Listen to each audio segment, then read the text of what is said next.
Cabbage കൊണ്ടൊരു റെസിപ്പിയാണ് ഉണ്ടാക്കാൻ പോകുന്നത്. ഇനി നമുക്ക് കേബേജ് ചെറുതാക്കി അരിഞ്ഞെടുക്കാം. നമ്മളിത് ചെറുതാക്കി അരിഞ്ഞിട്ടുണ്ട്. ഇഞ്ചി വെളുത്തുള്ളി പേസ്റ്റ് ആക്കി ഇട്ടെടുക്കാം.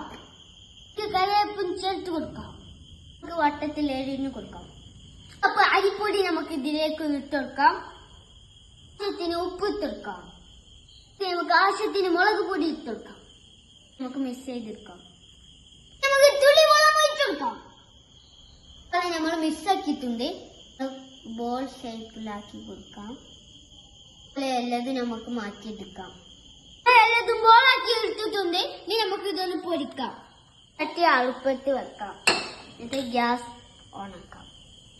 ചൂടാവുന്ന വരെ നമുക്ക് കാത്തിക്കാം. ചൂടായി വന്നിട്ടുണ്ട്. അതിലേക്ക് നമുക്ക് എണ്ണ ഒഴിച്ചെടുക്കാം. ചൂടാവുന്ന വരെ നമുക്ക് വെയിറ്റ് ചെയ്യാം. ചൂടായിട്ട് വരുന്നിട്ടുണ്ട്. നമുക്ക് അതിലേക്ക് ഈ ബോൾസ് ഇട്ടെടുക്കാം. സിമ്മാക്കി കൊടുക്കാം. സിമ്മിൽ ഇത് ഇനിയിട്ട് വേവട്ടെ. നമുക്ക് എല്ലാതും കോരി മാറ്റാം. ഇത് ഇതുപോലെ പൊരിച്ചെടുക്കാം. നമുക്കിത് എല്ലാതും കോരി എടുക്കാം. ഇനി സ്റ്റവ് ഓഫ് ചെയ്യാം. നമ്മളെ പലഹാരം റെഡി ആയിട്ടുണ്ട്. നമുക്ക് ചെയ്ത് നോക്കാം.